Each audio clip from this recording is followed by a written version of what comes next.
विश्व केशव. देवा मला 1000 नाव तुझे म्हणायला जमत नाहीत, मला तुझे 1000 नाव म्हणायला जमत नाहीत.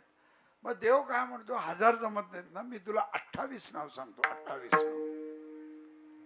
मग देवाने भगवान वाच म्हणून पद्मपुराणामध्ये असं सांगितलंय, 28 नाव सांगितले. काय सांगितले?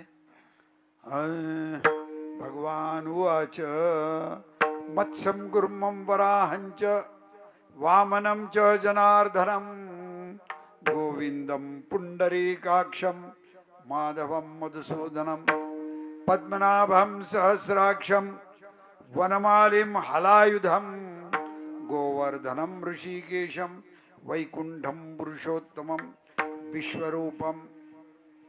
असं म्हणतात.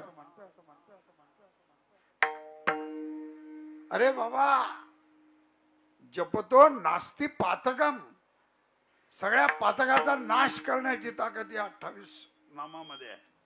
पण 28 नामामध्ये ताकद जरी असली तरी महाराज म्हणतात रोज म्हणायची गरज नाही.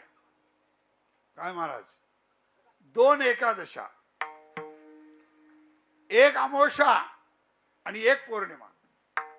मग अमावस्या वाईट कशी झाली आणि पौर्णिमा कशी वाईट झाली असं मी बोलत नाही, पद्मपुराणामध्ये देव बोलतात.